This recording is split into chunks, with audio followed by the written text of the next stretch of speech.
एक ऐसी बाइक जो काफ़ी शांत हो, इंजन काफ़ी स्मूथ हो, लेकिन पर्सनैलिटी ऐसी हो कि हर टेरेन के लिए, पहाड़ हो या हिमालय हो या आपके ऑफ रोड ट्रेल्स हों, उन सभी के लिए एक पावरफुल अग्रेसिव परफॉर्मेंस दे। साथ ही में हाईवे पे आपको एक ऐसी लीनियर पावर डिलीवरी दे कि आप अच्छी माइलेज निकाल सकें, ऑफ रोड कर सकें, टूरिंग कर सकें। उन सभी का एक पैक मिलता है हमें ये दी एडवेंचर 2025 में। पहले से ही बाइक चली आ रही है, लेकिन 2025 में इसको अपग्रेड किया गया है, इसमें टैग डाल दिए गए हैं। मैं बोलना चाहूँ तो ये एक ऐसी बाइक है जो वी स्टॉर्म 250 एंड एक्सपल्स 210 उन दोनों का मिक्सचर है। अब ऐसा क्यों कि आप वी स्टॉर्म से टूरिंग कर सकते हैं लेकिन ऑफ रोड नहीं कर सकते, सेम 210 से आप ऑफ रोड कर सकते हैं, टूरिंग भी कर सकते हैं, बट थोड़ी कम। उन दोनों को मिक्स करके ये आती है, उनसे थोड़ी सी ज़्यादा पावर के साथ, थोड़े से प्राइस रेंज ज़्यादा के साथ। इस बाइक की आज हम बात करेंगे, ये होगा एक डिटेल रिव्यू, और शुरू से लेके एंड तक बात करेंगे क्या क्या चेंज हुआ है। राइड एक्सपीरियंस की भी आज हम बात करेंगे कि ऑफ रोड पर कैसा परफॉर्मेंस देती है, हाईवे पे कैसा, और उसी के साथ टॉर्क डिलीवरी, पावर डिलीवरी कैसी रहती है, टैग में क्या क्या चेंज हुआ है, इन सब की आज हम बात करने वाले हैं। वीडियो अच्छी लगे तो एक लाइक करिएगा, चैनल पर नहीं है तो सब्सक्राइब करिएगा। बिना किसी देरी करते हैं वीडियो को स्टार्ट।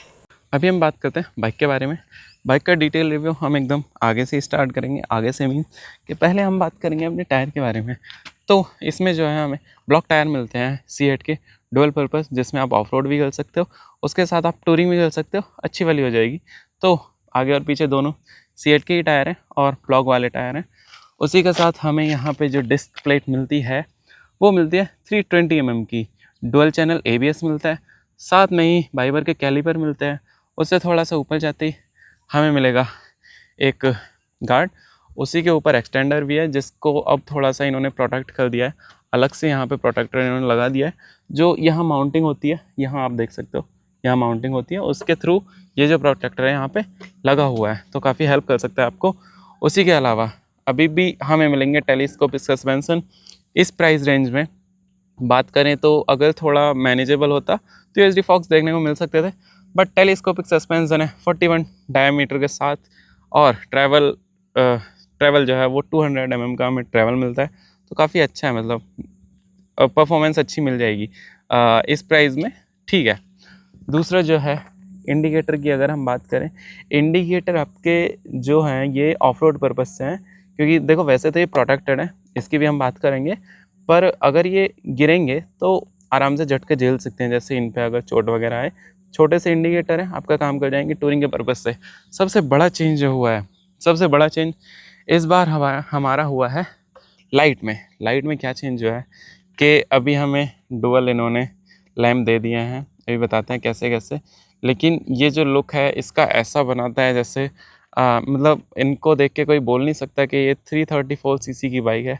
ऐसा लगता है कोई हैवी मशीन है एकदम, जो पर्सनालिटी इसकी निकल के आती है इस हेडलैम्प की वजह से। ये जो है हमारा, ये रिफ्लेक्टर बेस्ड है, और ये है हमारा प्रोजेक्टर।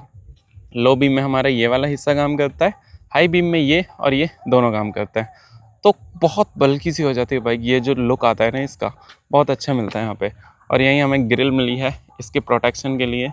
अगर कहीं ये हल्की सी बाहर होती तो ये हमारा ग्रेवल का भी काम करती, जैसे मड वगैरह में फंसते टाइम पे काफ़ी अच्छा प्रोटेक्शन हमें दे सकती थी, बट ये अभी बस इसी को प्रोटेक्शन दे रही है, तो काफ़ी अच्छी बात है, अच्छी लग रही है काफ़ी। जो हमारी विंडशील्ड है वो थोड़ी चेंज हुई है, यहाँ हमें थोड़े से ब्लॉक पैटर्न मिलते हैं देखने को। और इस विंडशील्ड में एक अच्छी बात है कि आप इसको हल्का सा लाइक ऐसे कर सकते हो, इतनी मैनेजेबल है। यहाँ 2 बोल्ट मिलते हैं, इनको अगर हम लूज़ करेंगे तो ऐसे ऐसे हो सकती है, नॉट अप डाउन, बट थोड़ी सी लीन हो सकती है पीछे की साइड को। यहाँ से थोड़ा सा आगे चलें तो सेम जैसे मैंने बताया कि यहाँ एलन की से हम इसको कर सकते हैं। सेम ये जो नॉब है इनको चेंज करके हम मीटर की पोजीशन भी थोड़ी सी ऐसे कर सकते हैं, वो आपके साइड हाइट के हिसाब से आप मैनेज कर सकते हो। जैसे आपकी थोड़ी ज़्यादा लॉन्ग हाइट है तो आप उसको थोड़ा सा ऊपर की साइड कर सकते हो। अभी इंस्ट्रूमेंट क्लस्टर की तरफ हम बाद में जाएंगे, पहले हम बात करेंगे इधर के बारे में। तो इंजन जो है हमें मिलता है 334 सीसी का liquid cooled engine. Liquid cooled है इंजन, लेकिन अगर आप इधर की साइड देखो तो डायमंड कट मिलता है, जो कहीं ना कहीं आपके इंजन को थोड़ा सा एयर कूल्ड भी बनाएंगे। उसी के साथ लिक्विड कूल्ड तो है ही है, बट ये डायमंड कट जो है थोड़ा सा एयर से भी काम कर सकते हैं अच्छा वाला। हॉर्न जो है सिंगल हॉर्न हमें देखने को मिलता है। उधर उधर की साइड वो प्लेस है, यहाँ हमारा रेडिएटर है, जिसका फ़ैन काफ़ी बड़ा है, लेकिन रेडिएटर के लिए जो कूलेंट है उसकी प्लेसमेंट थोड़ी सी पीछे को दी गई है। अगर ये वैसे सही है, वैसे दिक्कत तो नहीं है कोई, बट मोस्टली हमें जो है कूलेंट की पोजीशन यहीं आसपास का और मोस्टली तो यहाँ पे को देखने को मिल जाती है, बट काफ़ी नीचे को दी गई है। नॉट अ इशू, बस एक थोड़ा सा डिफरेंट है दूसरी बाइकों से। यहाँ हमें अल्फ़ा 2 इंजन मिलता है। अल्फ़ा 2 पहले भी मिलता था, लेकिन इस बार जो है अल्फ़ा 2 थोड़ा सा ट्यून किया गया है। ट्यून क्या किया गया है वो बात मैं आपको बताता हूँ कि पहले जो है हमें एक अग्रेसिव थोड़ी सी परफॉर्मेंस मिलती थी, अभी जो है हमें एक लीनियर पावर डिलीवरी मिलेगी। उसी के साथ जो है थोड़ी सी ट्यूनिंग ऐसे हुई है कि रिफाइनमेंट इंजन की बढ़ गई है। मैंने अभी बाइक चलाई नहीं है, अभी हम जब चलाएंगे इसको तब बात करेंगे कि कितनी स्मूथ है बाइक, क्या परफॉर्मेंस निकालती है, एंड फीचर तो आपको पता है क्या क्या अपग्रेड हुए। एक बार बात करते हैं उनके बारे में भी। एक ये वाला पार्ट जो है हमें ये वैसे एसरीज में देखने को मिलता है। अराउंड जैसा मैंने देखा ये अराउंड 5,000 के आसपास कॉस्ट करेगा आपको। ये वाला पार्ट जो है ये पूरा ये एसरीज का पार्ट है, ये आपको अलग से लेना पड़ेगा। बट अगर आप ये अलग से लेते हो तो आपकी बाइक बहुत ज़्यादा बल्की हो जाएगी। चलते हैं अपने हैंडल बार की तरफ। हैंडल बार हमें टूरिंग पर्पज़ से मिलता है, काफ़ी वाइडर। और चाबी की बात करते हैं। चाबी हमें 2 मिलेंगी जिस पे ESD की ब्रांडिंग, और यहाँ भी एक छोटा सा ESD लिखा हुआ है, तो काफ़ी अच्छा लगता है ये। लगाते हैं इसको यहाँ पे। इधर की साइड हम बात करें तो आगे हमारा है डिपर बटन, डिपर और पास। उसी के बाद यहाँ पे हम मोड चेंज कर सकते हैं, ये नेविगेशन की हैं, साथ में इंडिकेटर की जो फीडबैक है काफ़ी प्रीमियम सी फील आती है। मतलब इस प्राइस में चीज़ें दिखती हैं तो थोड़ी कहीं ना कहीं ऐसा लगता है कि कॉम्प्रोमाइज़ किया गया कहीं ना कहीं, पर यहाँ पे काफ़ी अच्छा चीज़ है। दूसरी साइड यहाँ हमें एक किल स्विच मिलता है, हज़ार्ड का बटन, काफ़ी स्मॉल सा है, काफ़ी अच्छा लगता है। और ये हमारा इग्निशन का बटन है। इन चीज़ों को साइड में रख के करते हैं अपनी बाइक को ऑन। बाइक ऑन करोगे तो सबसे पहले आपको एक हाई का मैसेज दिखेगा जो कि आपका वेलकम मैसेज हो गया। उसके बाद अभी हम पहले ऑन होने देते हैं, फिर आपको बताते हैं क्या क्या। यहाँ साइड स्टैंड हमारा लगा हुआ है तो उसकी की आ रही है। ये रोड जो है ये हमें ABS का मोड बता रहा है। इस बाइक में हमें 3 ABS के मोड मिलते हैं। एक आ गया आपका रेन मोड, जिसमें ABS थोड़े हाई रिलायबल हो जाते हैं। जैसे आप समझ सकते हो रेन मोड में कि कैलिब्रेशन अच्छा होगा और आपको गिरने से बचा लेंगे। दूसरा जो मोड है रोड मोड मिलता है हमें। तीसरा मोड जो है हमारा वो है ऑफ रोड मोड। और उनको चेंज कैसे करते हैं, ये वाला जो बटन है M बटन, इससे आप इसका ऑडोमीटर वगैरह चेंज कर सकते हैं। जैसे ऑडो ये ट्रिप 1 हो गया, इधर क्या हमें माइलेज देखने को मिल रही है, ट्रिप B, ये सब चीज़ें यहाँ चेंज होती हैं। और इसके अलावा अगर हम इसको होल्ड करके रखें तो हमारे मोड चेंज हो रहे हैं यहाँ पे। जैसे अभी हमारा रेन मोड हो चुका है, और होल्ड करेंगे तो हमारा ऑफ रोड मोड जाएगा।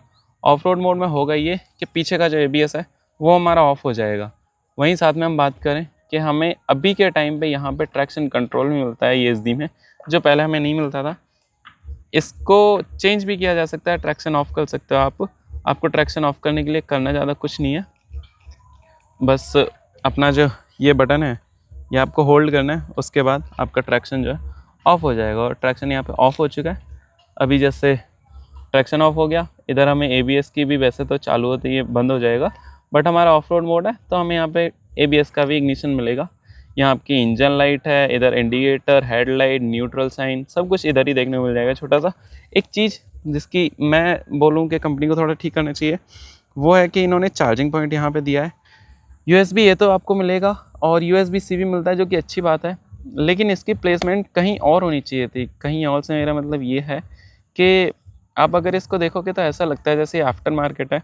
अगर इसी चीज़ को कहीं यहाँ प्लेस किया जाता है या इधर कहीं भी छुपा दिया जाता है तो काफ़ी अच्छा लगता है। ये थोड़ी डिब्बी थोड़ी सी आफ्टर मार्केट वाला फील देती है। खैर छोड़ दें इन बातों को।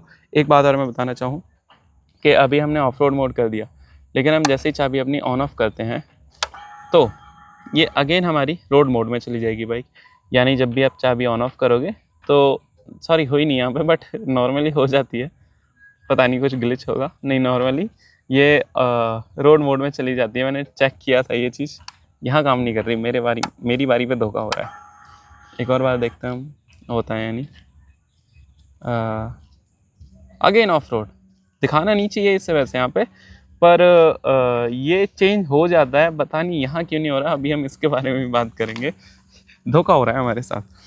यहाँ टैंक की तरफ जाते हैं तो टैंक का साइज़ मैं आपको दिखाता हूँ पहले कि टैंक ज़्यादा बड़ा दिखता नहीं है, लेकिन कैपेसिटी इसकी बहुत अच्छी है। 15.5 लीटर का हमें टैंक मिलता है यहाँ पे। तो आपको टूरिंग पर्पज़ में आप एक बार फ्यूल अप कराओ, अच्छा खासा आपको रेंज मिल जाएगी, क्योंकि माइलेज अप्रॉक्स इसकी 30 टू 35 जाती है हाईवे पे, तो काफ़ी अच्छी रेंज आपको मिल जाएगी। चलते हैं आप पीछे की तरफ, थोड़ा पीछे की तरफ बात करते हैं। मैंने कूलेंट का आपको बता ही दिया।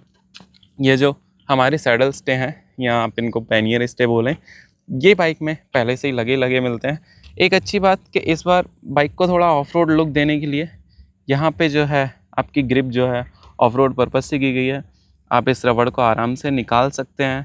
पिलियन के जो फुट पैक हैं, पिलियन के तो नॉर्मल ही आते हैं एंड नॉर्मल ही हैं, बट इस चीज़ का आप यहाँ से नीचे स्क्रू मिलता है, इसको लूज़ करके आप इसको भी पूरा ग्रिप के मतलब से बना सकते हैं। जैसे यहाँ तो अपने को है ही है, ये भी आपका चेंज हो जाएगा।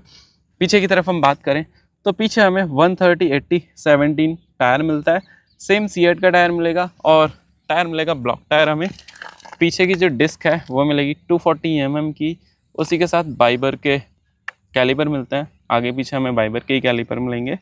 और बात करें उधर की, तो आप एक चीज़ नोटिस करोगे, ये थोड़ा सा अलग लगता है मेरे को। मैं अपनी पर्सनल चॉइस बता रहा हूँ कि इसका जो हब है वो काफ़ी बड़ा सा देखने को लगता है। तो कहीं ना कहीं ऐसा लगता है जैसे सारी चीज़ें एक ही साइड का फिक्स हो गई हों। जैसे यही डिस्क है आपकी और ये हब आ रहा है, तो ये इतने पास हो जाते हैं। सेम उधर की साइड इस पॉकेट और हब इतने पास हो जाते हैं, ऐसा लगता है कि थोड़ा सा मैसी हो गया हो। और बात करें सीट की, इस बार जो है सीट आपको इस लायक मिलेगी कि आप इसको टूरिंग प्लस ऑफ रोड दोनों में काम करी जा सकती है। ना ज़्यादा हार्ड ना ज़्यादा स्मूथ। लेकिन वहीं बात करें प्लेन की सीट आपको काफ़ी अच्छी मिलेगी। आप यानी आपका प्लेन जो है वो बहुत ही ज़्यादा कंफर्टेबल होने वाला है इस बार। राइडर की सीट ऐसी है कि राइडर थोड़ा मचका सकता है, लेकिन प्लेन के लिए बहुत कंफर्ट है यहाँ पे। ये हमारी टॉप रैक है जहाँ आप टॉप बॉक्स लगा सकते हो। एक अच्छी चीज़ इस बाइक में जो चेंज हुई, फ्रंट हेडलाइट हुई, लेकिन उसी के साथ पीछे की हेडलाइट भी चेंज हुई है। डुअल लैम्प मिलते हैं हमें, उसी के साथ साथ छोटे से इंडिकेटर जो फ्रंट में मिलते हैं। ये इंडिकेटर मेरे को पर्सनली मेरे को बहुत प्यारे लगे, ये वाले इंडिकेटर। मैं कहीं ना कहीं इन फ्यूचर मैं अपनी हिमालयन में भी सोचूंगा अगर इनको लगवा सकूँ तो। बहुत अच्छा प्यारा, मतलब इन पे ज़्यादा प्यार जा रहा है मेरे को। सेम इधर की साइड ये भी हमारा रिमूवेबल है। यहाँ नीचे बोल्ट मिलेगा, आप उसको खोल के लगा सकते हैं। एंड गियर की पोजीशन तो वही है जो हमारी होनी चाहिए। बाकी सिंगल हमारा यहाँ पे हॉर्न है जो मैंने पहले ही दिखा दिया। ये था इस बाइक का रिव्यू, कुछ डिटेल रिव्यू। अब इस बाइक को चलाते हैं और राइड एक्सपीरियंस की बात करते हैं कि क्या पावर मिलेगी हमें, कैसी रिफाइनमेंट कैसी है, और एक लीनियर पावर डिलीवरी मिलती है, यानी इन चीज़ों की बात करते हैं। चलते हैं बाइक की तरफ, हेलमेट पहनते हैं और करते हैं वीडियो को स्टार्ट। तो अभी हम करते हैं अपनी बाइक को ऑन। हम बैठ चुके हैं सीट पे। सीट हाइट हमें मिलती है 815 mm की। तो मेरी हाइट है 5'9" पे मैं एकदम कंफर्टेबली अपने दोनों पैर टच कर पा रहा हूँ पूरे के पूरे, मेरे को कोई इशू नहीं आ रहा। अगर आपकी सीट हाइट जो है आपकी हाइट जो है वो 5'6" या 5'7" से ऊपर है, तो आप ईजीली इसको हैंडल कर सकते हैं। 187 का वेट है, तो नॉट दैट मच। थोड़ा सा भारी कुछ लोगों को लग सकता है शॉर्ट हाइट राइडर्स को, बट ऐसा ज़्यादा पंगा आएगा नहीं। ग्राउंड क्लियरेंस जो है वो हमें मिलती है 220 mm की, तो टेरेन पे आप आराम से निकाल सकते हो, सब कुछ अच्छा रहेगा। करते हैं अपनी बाइक को स्टार्ट। एकदम ईजी स्टार्ट हुई है हमारी बाइक। ये हमने फर्स्ट गियर लगाया एंड हाँ अच्छा फीडबैक है। फर्स्ट इम्प्रेशन अच्छा है, स्मूथनेस आ रही है बाइक में बहुत ज़्यादा। मेरे को बाइक की सबसे अच्छी चीज़ यही लगती है कि इंजन इतने स्मूथ हो रखे हैं आज के टाइम पे बाइकों के। जैसे इसको जो ट्यून किया गया है तो इसकी रिफाइनमेंट ही बेटर करी गई है, और वो रिफाइनमेंट फील हो रही है अभी। जैसे हाँ, पावर डिलीवरी भी अच्छी है। ट्रैक्शन हमारा ऑन है अभी, तो वो पावर डिलीवरी नहीं मिलेगी जो आप एक्सपेक्ट कर रहे हो। ट्रैक्शन ऑफ करने के बाद आपको वो वाला फील मिल जाएगा, क्योंकि एडवेंचर बाइक पे ज़्यादातर लोगों को आदत होती है कि थ्रॉटल लेके टायर को रोटेट कर करके एक ही जगह पे भगाने की, बट उसके लिए आपको ट्रैक्शन ऑफ करना पड़ेगा। तो सेफ्टी फीचर इसमें बढ़ गया है, काफ़ी अच्छी बात है। सेफ्टी फीचर बढ़ा दिया कंपनी ने। वाह, काफ़ी बेसी हॉर्न है, लाउड है काफ़ी। सिंगल हॉर्न इतना पावरफुल है, आपको डुअल हॉर्न की ज़रूरत ही नहीं है। अच्छा फीडबैक मिलेगा। अब हम खड़े होके एक बार देखते हैं बाइक। मैं सही बता रहा हूँ, मैंने अभी तक एडवेंचर बाइक चलाई हैं काफ़ी। मैं अंडर 500 सीसी की ही बात कर रहा हूँ, अंडर 400 सीसी। तो अक्सर जो हैंडल बार है ना, मैं जो चीज़ नोटिस करता हूँ वो ऐसा होता है कि मेरी एक कंप्लेन होती है अक्सर कि कहीं ना कहीं आपको राइज़र लगवाने पड़ेंगे अगर आप ऐसे थोड़ा टूर वगैरह करते हो। बट यहाँ ऐसा नहीं है, मैं एकदम परफेक्ट खड़ा हो पा रहा हूँ। मेरे हाथों में जोर नहीं आ रहा, मेरे हाथ एकदम स्ट्रेट आ रहे हैं, बढ़िया वाले आ रहे हैं। जैसे देखो ये मैं खड़ा हुआ और मेरे हाथों की पोजीशन, मैं रिलैक्स हूँ एकदम। तो हैंडल बार की जो पोजीशन है वो काफ़ी अच्छी है, मतलब ऊंचा हैंडल बार, तो आपको कंफर्टेबल बहुत ज़्यादा रहेगा। अच्छा फीडबैक मिलेगा आपको जब आप लंबे टूर मारोगे इस पर। सीट आप थोड़ा राइडर के लिए, ये जो सीट है ये आप थोड़ा सा चेंज करवा सकते हो, पैडिंग करवा लेना, अच्छा रहेगा। क्योंकि प्लेन के लिए तो अच्छी है बट राइडर के लिए थोड़ी लॉन्ग टूर के लिए कंफर्टेबल नहीं होगी।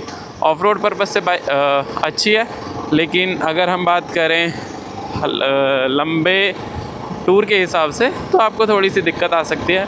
अभी हमारी बाइक चल रही है 4th गियर में। 4th गियर पे हमारी बाइक है 3000 to 4000 RPM के बीच में। इसमें स्मूथनेस जो मिल रही है बाइक की वो मुझे बहुत प्यारी मिल रही है। और हायर RPM पे अब हम थोड़ा इसको लेते हैं। हाँ अच्छा है, मतलब ऐसा मेरे को फील नहीं हुआ कि हाँ, मैं एक्सपेक्ट कर रहा था कि मेरे को वाइब्रेशन मिलेंगी जब मैं करूँगा। एक चीज़ जो मैंने इस बाइक की नोटिस करी थी, अभी मैं चेक करने वाला हूँ कि जब हम इंजन ब्रेकिंग करते हैं तो वाइब्रेशन आती हैं। नहीं, ऐसा कुछ नहीं हो रहा।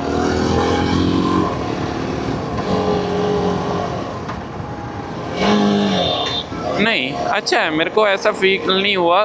कुछ लोगों के मैंने ओपिनियन देखे तो उसमें ऐसा लिखा हुआ था कि जब आप इंजन ब्रेकिंग करोगे तो आपको वाइब्रेशन आएंगी बाइक में, बट मेरे को ऐसा फीडबैक नहीं मिल रहा। मेरे को वाइब्रेशन आई ही नहीं, सीधा बताऊँ मैं। बाकी स्लिप असिस्ट क्लच है तो क्लच तो लाइटर होनी है, और एक बैलेंस्ड लाइटर है, ना ज़्यादा स्मूथ ना ज़्यादा टाइट, एकदम जैसी होनी चाहिए एकदम वैसी है। देखो ईजी, मतलब अच्छा है। और मेरे को लग नहीं रहा कि ये थ्रॉटल इतना स्मूथ कैसे है, क्योंकि स्लिप असिस्ट क्लच तो आज के टाइम में आपको मिल ही जाएगा बाइकों में, पर इंजन में वो चीज़ आपको फील हो जाती है कि हाँ, इंजन नहीं सॉरी थ्रॉटल में आपको फील हो जाता है कि थ्रॉटल थोड़ा टाइट है, पर यहाँ थ्रॉटल भी अच्छा है। मैं ओवरऑल जैसे मैं बात करूँ ना, मेरे को जो लग रहा है चलाने टाइम पे मेरे को काफ़ी अच्छा फीडबैक मिल रहा है। उसके साथ ही जो हमारे मिरर्स हैं, एडवेंचर मिरर है यहाँ पे, तो मिरर बहुत ज़्यादा वाइड है। आप एक अंदाज़ा लगा सकते हो कि मुझे सब कुछ विजिबल हो रहा है पीछे। और अगर ये मेरी 3 to 4 लेन रोड भी है तो भी मेरे को सब कुछ अच्छे से दिखता रहेगा। और हमारे मिरर में भी अभी तक तो वाइब्रेशन नहीं जा रही है मिरर में, आगे चली जाएं तो पता नहीं। थोड़ा RPM उठाते हैं और देखते हैं मिरर में वाइब्रेशन है या नहीं। हाँ, 6000 RPM से ऊपर थोड़ी सी वाइब्रेशन जा रही है मिरर में, बट आपकी विजिबिलिटी ऐसी ब्लॉक नहीं होगी, इतनी रहेगी सब कुछ। बाकी एक चीज़ मैं बताना भूल गया, वो मैं बताता हूँ अभी, कि ये जो हमारा छोटा सा एक मीटर है, आपको यहाँ ब्लूटूथ कनेक्टिविटी तो मिलती है ही, यहाँ टर्न बाई टर्न नेविगेशन आपको शो होंगे मीटर के इस वाले हिस्से में। जैसे जो भी आप लोकेशन पे जा रहे हो तो टर्न बाई टर्न नेविगेशन हमें इस बाइक में देखने को मिलता है, और वो सब कुछ जो भी टर्न है यहाँ आपको देखने को मिलेंगे कि कितने मीटर पे किधर की साइड आपको टर्न लेना है, वो सब आपको यहाँ पता चलेगा।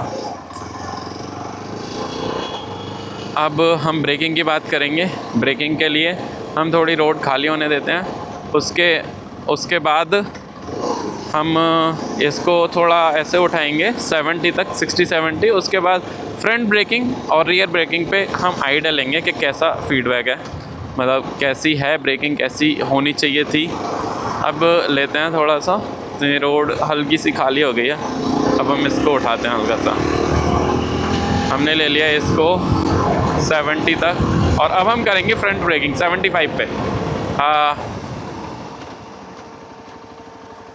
गुड, इम्प्रेस्ड, अच्छा फीडबैक मिला मेरे को फ्रंट ब्रेक का।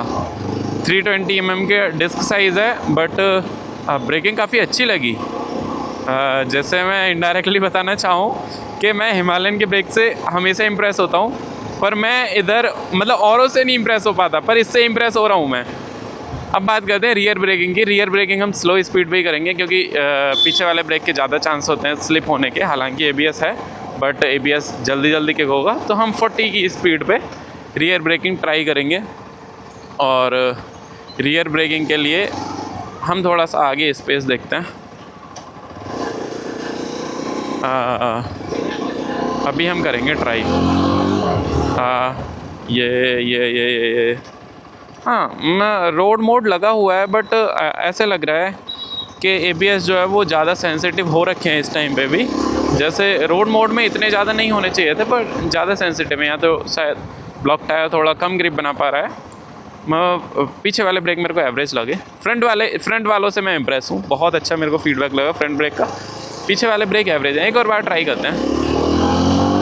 40, 45 एंड हाँ, ABS बहुत ज़्यादा किक हो रहे हैं। तो बाइक अच्छी है, परफॉर्मेंस अच्छी निकल रही है, स्मूथनेस अच्छी निकल रही है। अब हम बात करते हैं एक छोटे से पार्ट की कि कंक्लूज़न क्या है इस बाइक का।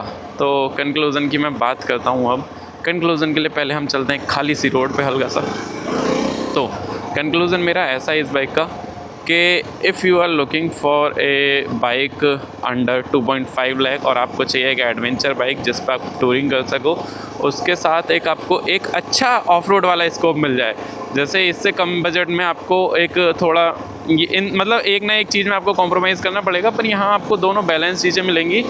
तो अगर आपकी ये डिमांड है, आप एक ऐसी बाइक देख रहे हो कि आपको मतलब सब कुछ इजीली अवेलेबल हो, जैसे आज के टाइम पे SD के शोरूम लगभग हर सिटी में अवेलेबल भी हैं, उसके साथ जो प्राइस रेंज हमें मिल रही है वो एकदम सफिशिएंट है। उस प्राइस रेंज में अगर आपकी ऐसी डिमांड है कि आपको एडवेंचर करना है, ऑफ रोड करना है, सब करना है, आपको टूरिंग भी करनी है, तो आप इस बाइक के लिए जा सकते हैं। बाइक बहुत अच्छी है और इसका आगे का फीडबैक आपको एक और बार मिलेगा जब हम इस बाइक का ओनरशिप रिव्यू करेंगे।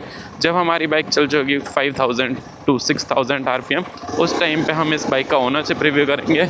आज ये डिटेल रिव्यू करते हैं यहीं पे ख़त्म। अगर आपको ये वीडियो अच्छी लगी हो तो एक लाइक करिएगा, चैनल पर अगर आप नए हैं तो सब्सक्राइब करिएगा। वीडियो कैसी लगी ये कमेंट सेक्शन में ज़रूर बताना।